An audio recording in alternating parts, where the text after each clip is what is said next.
State of मॉन्यूल बोलो, ड्रुकपास बोलो, ड्रुक्यूल बोलो, या फिर लैंड ऑफ थंडर ड्रैगन्स बोलो, हम बात कर रहे हैं एक ही देश की जिसको हम कह रहे हैं भूटान। और जो हाल ही में न्यूज में है, क्योंकि भूटान के जो राजा हैं वो भारत आए हैं महाकुंभ नहाने, और इनका जो स्वागत करते हैं वो आपके यूपी के जो चीफ मिनिस्टर हैं योगी जी उनका स्वागत करते हैं और पूरा उनको महाकुंभ का भ्रमण कराते हैं और दिखाते हैं कि हमने किस तरीके से इस पूरे कार्यक्रम का आयोजन किया है। Now starting with hello, this is Alka Mishra. आज की इस वीडियो में हम यही बात करेंगे कि जो भूटान के जो राजा हैं वो किस तरीके से हमारे लिए इंपॉर्टेंट है, भूटान क्या मायने रखता है हमारे लिए और किस तरीके से हम इनके साथ रिलेशनशिप को परस्यू करते हैं। तो starting with where is Bhutan, तो भूटान आपका जस्ट नॉर्थ ईस्ट के ऊपर भारत के देशों में आपका जो हमारा बॉर्डर टच करता है चाइना के साथ भी और हमारे साथ भी, और यही इसकी खासियत है इंडियन पर्सपेक्टिव से, क्योंकि ये भारत और चाइना के बीच में एक बफर स्टेट यानी कि एक ऐसा स्टेट या लैंड बाउंड्री की तरह एक्ट करता है जो डायरेक्ट दो देशों को टच होने नहीं देती। तो यही एक सर्टेन एरिया बचा है जहां से ये हमें एक बफर स्टेट की तरह काम करता है। हालांकि नेपाल भी बफर स्टेट की तरह काम करता है, बट जब हम बात करते हैं रिलेशनशिप को बेटर करने के लिए, तब भूटान एक प्रॉपर एक अच्छे बफर स्टेट की तरह 1949 से या 47 से आपका काम कर रहा है। तो एक लैंडलॉक कंट्री है जिस कैपिटल जिसका थिम्पू है, और ये राजा जो 2008 के बाद वहाँ का पूरा पॉलिटिकल सिस्टम बदलता है और जो आपका कंट्री को हेड करते हैं वो किंग जो आपका कंट्री को हेड करने लगते हैं। सो अब भूटान जो है एक बहुत ही ज़्यादा इन्वायरमेंट फ्रेंडली देश है। ठीक है, किस तरीके से इन्वायरमेंट फ्रेंडली देश है? सबसे पहले तो भूटान का कॉन्स्टिट्यूशन कहता है कि हमारी लगभग 60% अप्रॉक्स 50 to 60% जो लैंड है वो आपका ग्रीन या फिर फॉरेस्ट लैंड रहेगी, और अगर उसको काटते हैं देन आप कॉन्स्टिट्यूशन का और लॉस का वायलेशन सीधा सीधा करते हैं। यही एक जो इसका मेजर गोल है या कॉन्स्टिट्यूशन में जो इसका मेंशन है वो इसका एक गोल सबसे बड़ा आज के टाइम पे हर एक कंट्री ने टारगेट सेट करा है उस गोल को फुलफिल करने के लिए, दैट इज कि इसने हेल्प करी इंडिया को कार्बन न्यूट्रल कंट्री बनने के लिए। तो दुनिया की सबसे पहली carbon neutral country, that means कि कार्बन एमिशन जो ऐसा नहीं करती कि खत्म कर चुकी है बट न्यूट्रल पे आ चुकी है। और अब भारत हेल्प करेगा किसको? भूटान को हेल्प करेगा कार्बन नेगेटिव कंट्री बनने में। मतलब खुद तो कार्बन न्यूट्रल भी नहीं पहुंच पा रहे हैं, लेकिन भूटान को मदद कर रहे हैं कि हम तुमको कार्बन नेगेटिव करने में मदद करेंगे। और वो इसलिए भी कर रहा है क्योंकि हर एक कंट्री का कार्बन एमिशन का एक लेवल सेट किया जाता है जिसको आप एनवायरमेंट लैंग्वेज में कार्बन ट्रेडिंग कहते हैं। और अगर कोई एक कंट्री अपने एक निर्धारित से कम कार्बन का यूज़ कर रही है, तो जो बचा जो अब है कि भाई इतना ही करना था और इतना पूरा बचा हुआ है क्योंकि तुमने इतने में सब कुछ समेट लिया, तो इतना परसेंट जो बचा हुआ है कार्बन यूज करने का वो किसी और कंट्री के साथ आप ट्रेड कर सकते हो। इसको कहते हैं कार्बन ट्रेडिंग। तो कहीं ना कहीं इंडिया इसके एस्पिरेशन में भी है कि ये अगर कार्बन न्यूट्रल और नेगेटिव होती है तो हम उस तरीके से कार्बन ट्रेडिंग करके अपना कुछ मामला ऊपर नीचे सेट आउट कर लेंगे। दूसरी सबसे बहुत प्यारी बात ये है कि जो भूटान है वो अपनी जीडीपी से ऊपर रखता है हैप्पीनेस को, that is global national happiness. तो ये एक ऐसा देश है, एक ऐसे बहुत रेयर ऐसा देश है जो किसी अपने नागरिकों के बारे में हैप्पीनेस के बारे में प्रॉपरली सोचता है, और उस रेयर में इसने भूटान जो आता है कि और इसकी ग्लोबल हैप्पीनेस इंडेक्स में जो रैंकिंग है वो भारत से बहुत ज़्यादा बेटर रैंकिंग है। तो अगर सबसे खुश हमारे नेबर्स में से कोई एक है देन दैट इज़ भूटान, क्योंकि वो प्रायोरिटी अपना खुशी को देते हैं कि भैया उस तरीके से स्ट्रेस ना दो कंट्री के लोगों को कि वो आगे खुश ना रह सकें और जिसका उनकी हेल्थ पर या चीज़ों पे असर ना पड़े। बात करते हैं इंडिया भूटान के रिलेशनशिप की। तो इंडिया भूटान के रिलेशनशिप ऑफिशियली तो 1949 से शुरू हो चुके थे, हमने 1949 में इनके साथ ट्रीटी ऑफ फ्रेंडशिप की थी, जिसके तहत कहा ट्रेड करेंगे, कॉमर्स करेंगे और हर तरीके के हम इनिशिएटिव्स लेंगे अपने रिलेशनशिप को इम्प्रूव करने के लिए और डेवलपमेंट करने के लिए। इनफैक्ट 1971 में आपका जब भूटान को यूनाइटेड नेशन का परमानेंट मेंबर बनना था या फिर मेंबरशिप चाहिए थी, उसको मेंबरशिप दिलवाने में भी भारत ने आपकी मदद की है। और 2007 तक आपका भूटान के जो डिफेंस और कम्युनिकेशन के मैटर्स थे वो इंडिया संभालता था, बट 2007 के बाद ये बोला गया कि भूटान अब इतना सक्षम हो चुका है कि वो अपने मैटर्स देख सकता है, तब आपका भूटान को यहाँ रखा। और 2014 में जब आपके मोदी जी जब आपके चुनाव जीतते हैं, तो भूटान एक ऐसी पहली कंट्री बनती है जहां आपके देश के प्रधानमंत्री विजिट करते हैं, वहां जाके उसके सुप्रीम कोर्ट के एस्टैब्लिशमेंट और बेटर उसको और तरीके से इम्प्रूव करते हैं।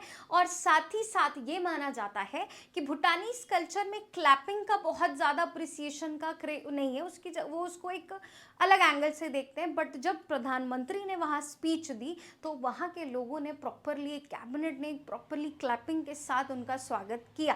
तो ये शो करता है कि कितना इम्पोर्टेंस हम देते हैं आपके भूटान को। क्यों? क्योंकि ये हमारे सोवरेनिटी के लिए बहुत इंपॉर्टेंट है, इंटीग्रिटी के लिए बहुत इंपॉर्टेंट है। और ये जो भूटान के पास हमारा जो चिकन नेक कॉरिडोर है, जिसको हम सिलीगुड़ी कॉरिडोर कहते हैं, गलती से अगर चाइना का यहाँ पे कुछ होता है तो उसको प्रोटेक्ट करने के लिए हमारे पास भूटान के साथ रिलेशनशिप बहुत बेटर होना ज़रूरी है। क्योंकि कॉन्स्पिरेसी बन रही है कि बांग्लादेश, चाइना और पाकिस्तान मिलके कुछ तो सिलीगुड़ी कॉरिडोर में करने वाले हैं, बट इस चीज़ के लिए भूटान हमारी बहुत मदद करेगा। क्यों? क्योंकि भूटान, अगर मैं आपको मैप में दिखाऊं,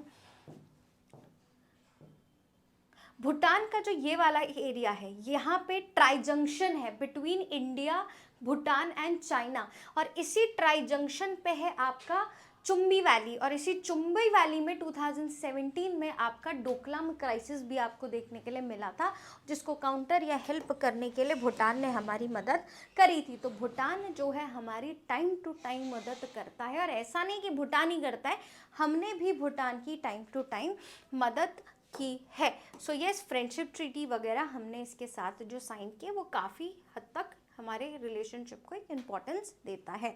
जो भी मैंने बातें बोली वही चीज़ें, आप चाहे तो वीडियो को पॉज करके डिटेल में ये चीज़ देख सकते हैं। बट कुछ चीज़ें और हैं कि भूटान के साथ इम्प्रूव रिलेशनशिप करने के लिए, जैसे कि Bhutan is part of our neighbourhood first policy, कि हमने आते ही 2014 में बोला कि सबसे पहले हम इमीडिएट नेबर्स के साथ रिलेशनशिप सुधारेंगे, और उसमें इसीलिए भूटान सबसे पहले आपके प्रधानमंत्री गए। लेकिन हमारे इस रीजन में और भी ऐसी ऑर्गेनाइजेशंस हैं, जैसे कि सार्क हो गया, बिम्स्टेक हो गया, अभी तो ब्रिक्स का भी बहुत इंपॉर्टेंट रोल है। तो इन सारी कंट्रीज में, इन सारी ऑर्गेनाइजेशन में हमारा भूटान भी है, और भूटान एक बहुत इंपॉर्टेंट रोल प्ले करता है। क्योंकि इन पूरे सिनेरियो में अगर कोई डिसीजन लिया जाता है और वोटिंग होती है, और अगर कोई इंडिया के फेवर की बात है और नेबर कंट्रीज साथ में है, तो वो इस पर्टिकुलर इंडिया के स्टैंड को और पावरफुल बनाने में मदद करता है। और मैक्सिमम टाइम भूटान ने हमारे फेवर में वोट किया है, जैसे बिम्स्टेक हो गया, सार्क हो गया, आपका ब्रिक्स हो गया, BBIN हो गया। BBIN के बारे में हम डिटेल में अभी बात करेंगे, क्योंकि BBIN इज़ वेरी इंपॉर्टेंट। और इकोनॉमिक पॉइंट ऑफ व्यू से देखें तो हम ये हमारा मैक्सिमम लार्जेस्ट ट्रेडिंग पार्टनर है, बट ज़्यादातर हम जो ट्रेड करते हैं वो इलेक्ट्रिसिटी में करते हैं। देखिए 2007 से पहले हमने इनको अच्छा खासा मनी दिया 60-40 रेशियो में। 40% हमने बोला आप हमसे लोन लीजिए, क्यों? हाइड्रो पावर जनरेट करने के लिए, मतलब इलेक्ट्रिसिटी जनरेट करने के लिए, डैम से इलेक्ट्रिसिटी प्रोड्यूस करने के लिए। और 60% हमने दिया ग्रांट, मतलब हमने दे ही दिया कि तुम रख लो। लेकिन ये जो 40% है ये आपका लोन है और ये आपको हमें चुकाना पड़ेगा, और ये जो 60% है उसके बदले में आप हमें इलेक्ट्रिसिटी प्रोवाइड करिए। इसीलिए इंडिया की लगभग 45% ऑफ दी हाइड्रो पावर की जो नीड है वो कौन फिलफिल करता है? आपकी, दैट इज भूटान। तो हम अपनी इलेक्ट्रिसिटी के लिए थोड़ा सा डिपेंडेंसी हमारी है किसके ऊपर, नेपाल के ऊपर, भूटान के ऊपर। और साथ ही साथ हमने अपने बजट में भी या फिर हम टाइम टू टाइम इनको फाइनेंशियल ईयर, इनके जो 5 ईयर प्लान है उसके लिए असिस्टेंस देते रहते हैं। जैसे कि 12th इनके 5 ईयर प्लान में हमने इनको 4500 करोड़ जो रुपीस है वो इन पे लगाए थे, इनको दिए थे आपके क्या बोलते हैं इनकी डेवलपमेंट की वजह से। तो time to time we are providing them investment, we are providing them money. इसीलिए ये भूटान की एक प्रॉब्लम भी है। भूटान कहता है कि ये हमारी प्रॉब्लम है कि हम अपने मेजर इंपोर्ट्स के लिए या ज़रूरतों के लिए भारत पर डिपेंड है। तो कल को अगर रिलेशनशिप थोड़े भी ऊपर नीचे हुए तो भारत उस हिसाब से मोनोपोली क्रिएट कर सकता है।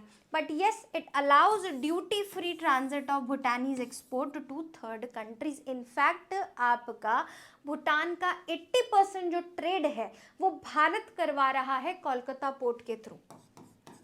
तो लगभग 80% ऑफ जो ट्रेड करता है भूटान वो इंडिया के थ्रू करता है, और वो भी मेजरली कोलकाता पोर्ट के थ्रू आपका करता है। So yes, that's why Bhutan के लिए भी और हमारे लिए भी Bhutan economic point of view से ज़्यादा इंपॉर्टेंस रखता है। देन हाइड्रो इलेक्ट्रिक या हाइड्रो कॉर्पोरेशन की जो हमने बात की कि हम लार्जली या India is Bhutan largest trading partner electricity, जिसमें आप देखेंगे कि ज़्यादातर जो इमीडिएट नेबर्स हैं जैसे कि असम और अरुणाचल प्रदेश, ये ज़्यादा बेनिफिट इनको प्रोवाइड या इनके बेनिफिट्स ले पाते हैं।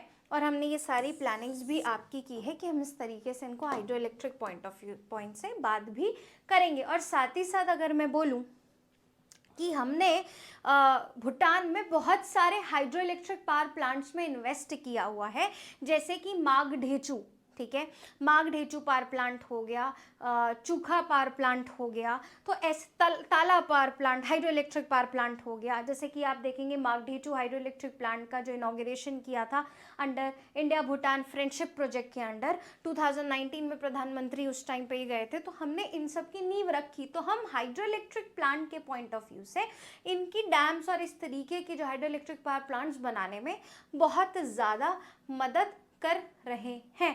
So this is also very important. Majorly अगर आप बात करें तो हाइड्रो पावर या जो हाइड्रो इलेक्ट्रिसिटी है वो इंपॉर्टेंट रोल प्ले दोनों के बीच में करती है।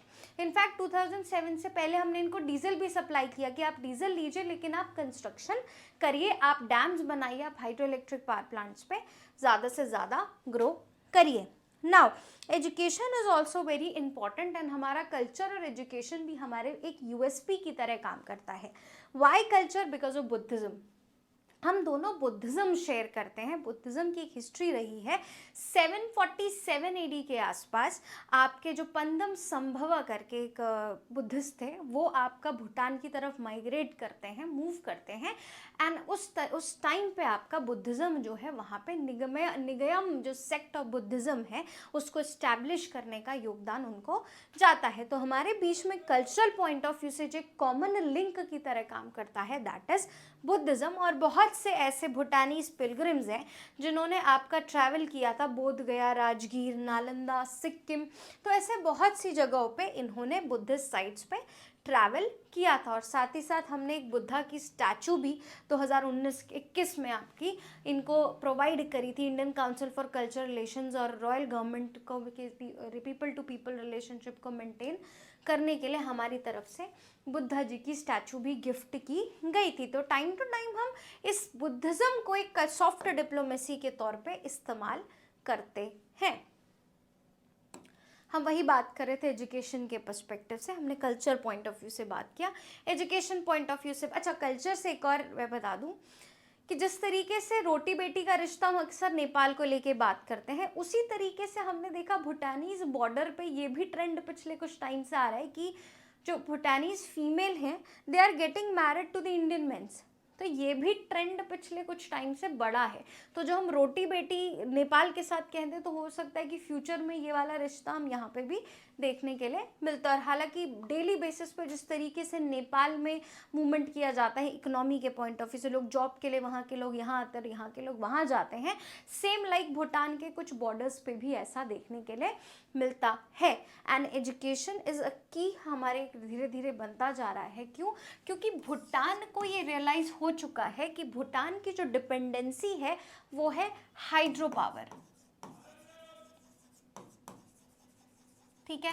और ये ऐसे रिसोर्सेज हैं जो एक टाइम के बाद जाके खत्म होंगे। जैसे कि मिडिल ईस्ट को रियलाइज हो गया कि भाई हाँ, तेल ऐसी चीज है जो एक सर्टेन टाइम के बाद खत्म होगी, तो वो भी आईटी और डिफरेंट डिफरेंट सेक्टर्स में मूव कर रहा है। इसी तरीके से भूटान को भी रियलाइज हो गया कि अभी नहीं तो कल ये जो हाइड्रो पावर है कहीं ना कहीं खत्म तो होगा ही होगा। इसीलिए इसने बोला कि भाई, और एक प्लस पॉइंट यह है कि 60% of the population of Bhutan is youth. तो इन यंगस्टर्स ने बोला कि भाई इन यंगस्टर्स को आप हाइड्रो इलेक्ट्रिक का लेके एम्प्लॉयमेंट तो नहीं कर सकते, बहुत बड़ी जनता को आप हाइड्रो इलेक्ट्रिक के चलते तो एम्प्लॉयमेंट नहीं दे सकते। दैट्स वाई भूटान को ये रियलाइज हो गया है, now we have to move towards IT sectors, और हमें जॉब क्रिएट करनी पड़ेगी। और ये इंडिया को भी समझ आ गया। दैट्स वाई इंडिया ने एजुकेशन को काम करना भूटान के साथ शुरू कर दिया है। 950 स्कॉलरशिप हम देते हैं लगभग भूटानी स्टूडेंट को कि यहाँ आके पढ़िए, हमारी मेडिसिन फील्ड में, इंजीनियरिंग फील्ड में, मैथ्स की फील्ड में हम आपको स्कॉलरशिप देंगे। और ये एस्टिमेट है कि ऑन एन एवरेज 4000 भूटानीज जो स्टूडेंट है वो अपना अंडर ग्रेजुएट या ग्रेजुएट कोर्सेज जो हैं इंडियन यूनिवर्सिटी से करते हैं। इनफैक्ट मैंने अपने कॉलेज टाइम पे बहुत से लोग देखे हैं जो मेरे कॉलेज से पास आउट, आपके मेरे सीनियर जो है अफगानिस्तान से और भूटान से हमने देखे हैं।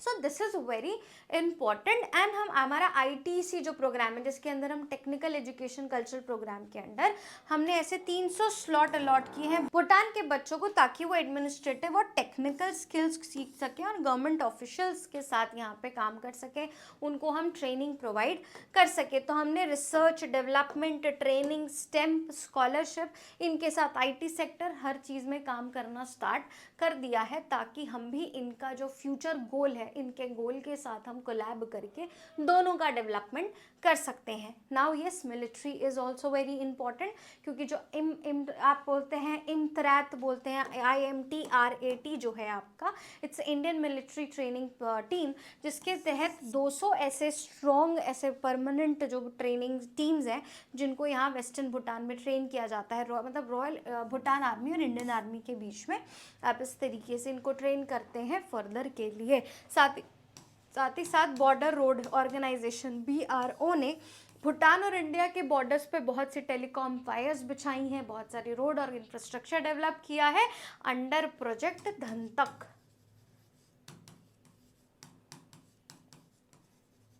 तो ये भी बहुत ज़्यादा इंपॉर्टेंट है। They might ask you in paper कि प्रोजेक्ट धनतक क्या है, तो project Dantak is something which is related to your development by army on the border.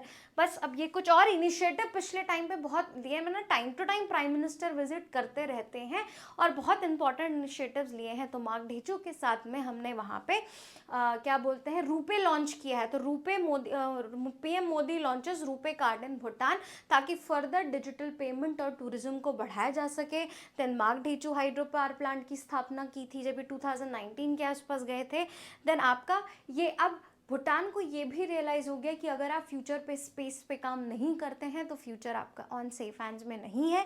तो साथ के साथ हमने सैट यानी कि साउथ एशियन सैटेलाइट पे भी काम करके इसरो दोनों ने अपने ग्राउंड स्टेशंस बनाने का काम किया, और ऐसे बहुत से अग्रीमेंट हमने स्पेस, रिसर्च, IT, मेडिसिन पे फोकस किया है। एंड यस, बिम्स्टेक एक मेजर ऑर्गेनाइजेशन है जिसमें हम दोनों रोल प्ले करते हैं। Now talking about BBIN, that is Bhutan, Bangladesh, India and Nepal motor vehicle agreement. ये जो एग्रीमेंट है बेसिकली ये पास किया गया था ज़्यादातर कार्गो व्हीकल्स और जो ट्रैफिक जो मूव करती हैं उनके लिए एक इंफ्रास्ट्रक्चर पॉइंट ऑफ व्यू से ये चीज़ डेवलप की गई थी, और ये कंट्रीज़ ने 2015 में साइन की थी, और हमने बोला कि भाई हम ये अग्रीमेंट साइन करेंगे ताकि हम डील कर सके। इसका एम क्या था, तो ये कार्गो वगैरह का जो मूवमेंट है उसे देखती, that is operationalising the MVA by concluding the passenger and cargo protocol will help to realise the full potential of trade and people to people connectivity between BBIN countries by fostering great sub regional cooperation. तो बोला कि हम foster करेंगे, people to people contact होगा, trade बढ़ेगा, लोगों के साथ रिलेशनशिप बढ़ेंगे, कनेक्टिविटी बढ़ेगी। बट 2018-19 के हिसाब के टाइम पे भूटान ने थोड़ा अपना हाथ पीछे खींच लिया। क्यों? क्योंकि बोला ये जो डेवलपमेंट आप कर रहे हैं ना, इसकी वजह से नुकसान हो रहा है हमारे इन्वायरमेंट को, और हम अपने कॉन्स्टिट्यूशन का वॉयलेशन नहीं कर सकते। तो कुछ रीजंस की वजह से इंक्लूडिंग योर इन्वायरमेंट, इन्होंने BBIN से थोड़ा सा अपना हाथ पीछे खींचा है 2018-19 में। इसके बाद इंडिया और भूटान के रिलेशनशिप माने गए कि थोड़े से चेंजेस आए हैं, बट कुछ खास फर्क बहुत ज़्यादा पड़ा नहीं। क्यों? क्योंकि ये जो महाकुंभ है, इससे कुछ वक्त पहले ही आपके भूटान के किंग यहाँ आए थे और उनके साथ हमने बहुत सी डील वगैरह एग्रीमेंट साइन किए हैं। कुछ और एरियाज ऑफ कॉपरेशन भी आपको देखने के लिए मिलेगा। As they are moving toward digital, हमने भी एक इनका फाइनेंशियल सपोर्ट इनको किया। इनका इनिशिएटिव है दैट इज डिजिटल रुक्युल। रुक्युल हमने बोला कि भूटान का ही एक ट्रेडिशनल नाम है, तो जो भूटान का ही ट्रेडिशनल नाम है रुक्युल, तो हमने भी एक डिजिटल रुक्युल को एस्टैब्लिश करने के लिए, ऑप्टिक फाइबर्स बिछाने के लिए इनिशिएटिव दिया। BRO ने ऑपरेशन धनतक किया। इनके बहुत सारे स्टील प्लांट्स हम चला रहे हैं, हमने एस्टैब्लिशमेंट के लिए की, इनकी एयरपोर्ट की डेवलपमेंट के लिए हमारी तरफ से इन्वेस्टमेंट गया। This is also very important. Indian railway to begin first international train service between India and Bhutan via Assam soon and both the countries have talked। S Jaishankar ने बोला टूरिज्म प्रमोट करने के लिए ये रेल नेटवर्क बहुत important role play करेगी। So yes, this is also a very positive news जो आपको दोनों कंट्रीज के बीच में देखने के लिए मिलती है। But there are some issues. हम किसी भी कंट्री के साथ पूरी तरीके से प्रॉपर रिलेशनशिप नहीं शेयर करते, तो देयर आर सम इश्यूज, जैसे कि बॉर्डर डिस्प्यूट्स है। जिस तरीके से हमने देखा था कि अलग कंट्रीज के साथ में, उसी तरीके से भूटान के साथ भी मेजर बॉर्डर इशू नहीं है, लेकिन कुछ एरियाज हैं जो प्रॉपरली डिमार्केटेड नहीं है, कि मतलब पता नहीं है कि क्या क्या कौन सा बॉर्डर किधर है, क्योंकि उसके टेरेन की वजह से ये छोटा सा एक मैटर ऑफ कंसर्न है दोनों की बीच की कंट्रीज में। दूसरा, हाइड्रो पावर प्रोजेक्ट्स। ये भूटान का कंसर्न है कि भाई हम जो इतने सारे प्रोजेक्ट्स बना रहे हैं, ठीक है, इंडिया असिस्टेंस और डेवलपमेंट तो कर ही रहा है, लेकिन दिक्कत यह है कि ये हमारे कॉन्स्टिट्यूशन का वायलेशन कर रहा है, बहुत सारे पेड़ पौधे काटने पड़ते हैं, इसीलिए ये थोड़ा सा अब डेवलपमेंट में कहीं ना कहीं इस वजह से थोड़ा सा अपना हाथ पीछे खींचते हैं, जैसे हमने BBIN में देखा है। ट्रेड इम्बैलेंसेस, अब इंडिया के, इनका जो इंडिया से इम्पोर्ट है भूटान का वो ज़्यादा है, लेकिन एक्सपोर्ट उतना ज़्यादा नहीं है। तो इनको ये डर लगा रहता है कि भूटान बहुत ज़्यादा डिपेंडेंट है इंडिया पे अपने इंपोर्ट्स के लिए, तो ये फ्यूचर में कहीं ना कहीं इंडिया मोनोपोली अपनी कर सकता है। देन क्रॉस बॉर्डर मूवमेंट, बहुत से ऐसे इलिसिट मूवमेंट्स किए जाते हैं भूटान के द्वारा भी, और बहुत से जो इंसर्जेंट ग्रुप्स प्रेजेंट है आपके नॉर्थ ईस्ट में, वो कोई भी क्राइम या कुछ इस तरीके की इंसर्जेंसी क्रिएट करके बहुत ईजिली भूटान के जंगलों में एस्केप कर जाते हैं। जैसे कि 1960s 80s में आपका ऑपरेशन ऑल आउट चला गया था बाय इंडियन के और भूटान के मिक्स में, दोनों स्टेट्स ने मिलके किया था, जस्ट टू मेक श्योर कि जो भी इंसर्जेंट जो भाग के आपका भूटान के जंगलों में बॉर्डर्स पे छुप गए थे, उनको कैप्चर करने का। आज भी ये प्रॉब्लम है। सो ये एक क्रॉस बॉर्डर जो मूवमेंट है, ये दोनों के बीच में कंसर्न बनी हुई है। And then political interference, Bhutan ने 2013 में ये कह दिया कि इंडिया उनके इंटरनल मैटर्स में, पॉलिटिकल मैटर्स में इंटरफियर करता और वो हमें बिल्कुल पसंद नहीं है। तो 2013 के आसपास रिलेशनशिप डामाडोल हुए थे कि, और नेपाल भी कहता है कि इंडिया को ना बड़ा भाई बनने का एक सिंड्रोम है, तो वो बिग ब्रदर सिंड्रोम की वजह से इंडिया को कई बार जो नेबर्स हैं वो नेगोशिएट करते हैं या फिर मतलब दे निगलेक्ट करते हैं, उनको बहुत ज़्यादा खुशी नहीं मिलती है। अब एक जो कंसर्न है, हमने बोला ना जिस तरीके से इंडिया चाइना से दुखी है, सलामी स्लाइसिंग के तहत वो इंडिया की बहुत सारी लैंड कैप्चर करता है, उसी तरीके से भूटान भी परेशान है। इनफैक्ट एक वक्त ऐसा आ गया था 1949 के बाद कि आफ्टर 1949 चाइना ने भूटान के बॉर्डर के बहुत से विलेजेस कैप्चर कर लिए, ये कह के कि ये मेरा हिस्सा है, this is part of one China. तो इसके बाद ऐसे रिलेशनशिप हो गए थे इंडिया और चाइना के, वो चाइना और भूटान के बीच में, कि भूटान ने कह दिया कि किसी भी तरीके के डिप्लोमेटिक टाइज मैं चाइना से मेंटेन नहीं करूंगा। लेकिन जी सारा सिनेरियो बदला 2013-14 के इलेक्शन के बाद, तब जाके इन्होंने थोड़ा सा इम्प्रूव किया रिलेशनशिप, लेकिन अभी भी भूटान बहुत ज़्यादा थोड़ा इंक्लिनेशन उसका भी हो रहा है टुवर्ड्स चाइना, बट अभी भी डिस्प्यूट, और रिसेंट का जो डिस्प्यूट आपको देखने के लिए मिला दैट इज साक्तेंग सेंचुरी। ठीक है, अब ब्रीफ हम देख लेते हैं कि क्या है चाइना और इसके बीच का। भूटान एंड चाइना का कोई ऐसा फॉर्मल डिप्लोमेटिक रिलेशनशिप नहीं है, बट उनके 24 राउंड बाउंड्री टॉक्स हुए थे आपके 1984 से 2016 के बीच में, एज आई टोल्ड यू। ज़्यादातर नॉर्थ वेस्ट जो रीजन है आपका, वहाँ पे आपको डिस्प्यूट देखने के लिए मिलेगा। Eastern Bhutan not a part of talks, उन्होंने ज़्यादा बात नहीं कहते। तो Sakteng sanctuary is situated close to the border of Arunachal Pradesh, and in June 2020 China attempt to stop UNDP-GEF funding for the Sakteng by claiming it was disputed but was overruled. मतलब भूटान ने बोला कि ये एरिया, वो चाइना ने बोला एरिया मेरा है, और जो यूनाइटेड नेशन डेवलपमेंट की तरफ से जो एक फंडिंग मिल रही थी उसको रोकते हुए कहा कि ये डिमार्केटेड रीजन है, क्योंकि इतने लगभग एरिया में अरुणाचल प्रदेश के चाइना भी क्लेम करता है। तो बोला ये जो साक्तेंग वाइल्ड लाइफ सेंचुरी है ये हम आपका पार्ट नहीं है, ये हमारा पार्ट है, तो ये डिस्प्यूटेड एरिया है, आप इस पे फंडिंग अकेले डिसाइड कर नहीं सकते। एंड भूटान और इंडिया फॉर्मली डिमार्केटेड हमने 699 किलोमीटर अप्रॉक्स था, वो 2006 में ही कर दी थी। तो अब यही एक मैटर ऑफ कंसर्न आपका मेजर जो है इन दोनों कंट्रीज के बीच में है। So yes, this is very important, और भूटान हमारे लिए बहुत ज़्यादा इंपॉर्टेंट है। तो देखते हैं कि ये जो आपके मिनिस्टर आए हैं, जो किंग आए हैं, वो और किस तरीके की चीज़ें आपकी लेकर हमारे लिए आते हैं। That's all for today. ऐसी और ही वीडियोस को देखने के लिए आप हमारे चैनल को लाइक, शेयर एंड सब्सक्राइब कर सकते हैं। Thank you.